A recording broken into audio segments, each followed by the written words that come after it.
Those are some thoughtful questions. Amém. Tem um alarme tocando. What would you have to say to people that struggle reading the Bible? I would say that you should probably read it in community. I struggle to go to the gym, but that's why I don't go by myself.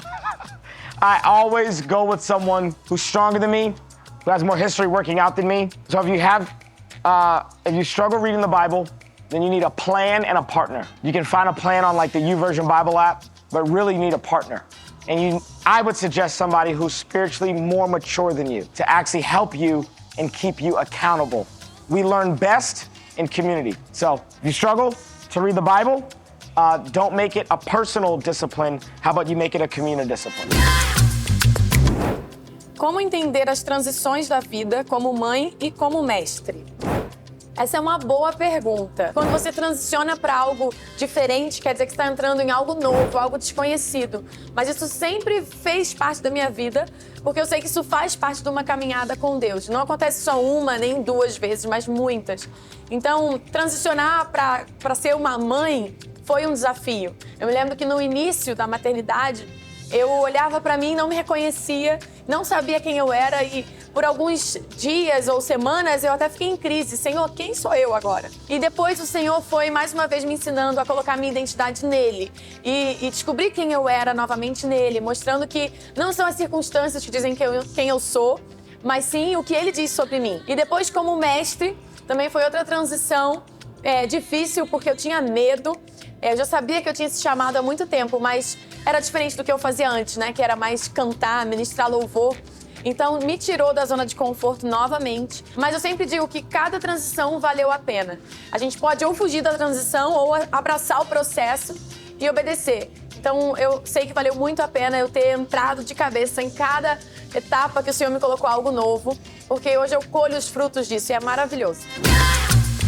How do you prepare as you are about to preach in a foreign country? The first thing I do is I look through my notes to see if the humor is going to translate well in another country. Second, I pick a pace, like a cadence, like how many words am I going to say at one time? And three, I think about the culture of wherever it is that I'm going. The worst thing that we can be as Christians is tone deaf. At this point, I've preached in Brazil a lot, so I'm kind of familiar with Brazilian culture. And so there's some things that I think are relevant for a specific culture, and I try to stay on those topics. And then last, I try to always preach a life message. And I try to have good chemistry with my translator. That's always, always, always good. So those are my tips for preparing to preach in a foreign country, and pray a lot. Como foi o processo de composição do seu primeiro single, Liberta-me de Mim? Bom, essa música eu compus num dia só, num momento à tarde. Era um sábado, eu me lembro. Mas na quinta-feira anterior eu tinha ido num culto em que a pregação foi sobre Romanos 7. E naquele culto o Senhor me quebrou muito por dentro. Porque essa pregação falava sobre essa guerra entre a carne e o espírito. E eu me identifiquei muito porque eu estava passando por um momento em que eu estava lutando contra a minha carne. Eu estava no final da minha adolescência, entrando na vida adulta, no meu primeiro relacionamento amoroso. E pela primeira vez enfrentando desafios de me manter em santidade, carnalmente falando mesmo. E eu olhava para a palavra e olhava para a cultura do mundo e falava, eu preciso escolher qual padrão eu quero seguir. Eu sei que para minha carne seria mais fácil seguir o padrão do mundo, mas eu sei que o Espírito de Deus que habita em mim, ele tem outros planos para mim. Então existia essa guerra na minha mente, no meu entendimento, até no meu corpo, como Paulo fala, no meu interior. Militam a carne e o espírito, né? E aí a pregação daquele dia foi o que me inspirou para 2 dias depois, no sábado, quando eu tive tempo livre, pegar o meu violão e aí lendo Romanos 7, com a Bíblia aberta assim na minha frente, na cama. E o violão no meu colo, eu comecei a, lendo, cantar aquilo que eu estava lendo. Por isso a letra dessa música é praticamente a transcrição do texto de Romanos 7, com exceção do refrão, que ali foi a minha própria oração, meu próprio clamor, né? Com a licença poética ali de compositora. Foi assim que nasceu essa música. Eu nem imaginava que ela iria chegar tão longe, mas hoje eu vejo que é porque todo mundo se identifica com isso, todo mundo passa por essa guerra interior, não é só você. Então o Senhor também vai te capacitar a vencer e o teu espírito reinar sobre a tua carne, em nome de Jesus.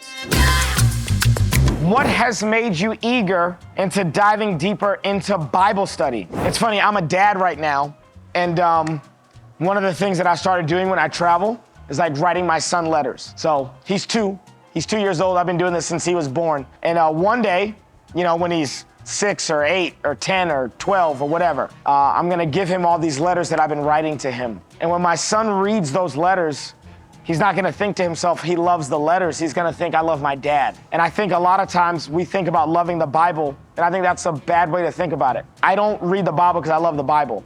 I read the Bible because I love God. And it's God's way of communicating his plan and his thoughts and his love to me. I think a lot of times we want to hear a rhema word. That's the spoken word of God. But we can only really hear a rhema word when we first have studied the logos, the written word. And so I'm passionate about reading the Bible and falling in love with the Bible because I'm passionate about a relationship with God. The Bible, only book where reading it actually causes you to be closer to the author, not the book. So I think that I'm passionate about the Bible because I love God. What has been your greatest challenge as a preacher? Patience. Sometimes you see something in the text or you get a revelation or you get an idea, but you're not mature enough to preach it yet. You haven't had enough life experience to preach it yet. And the word of God is anointed, but the vessel it comes through is also anointed. And sometimes you need to be patient and to ask, God, is this a word for me or is this a word to the people? And sometimes it's a word for you. And when you've applied it to your life, then God will trust you to bring that word to people. But sometimes as preachers, we're in a rush.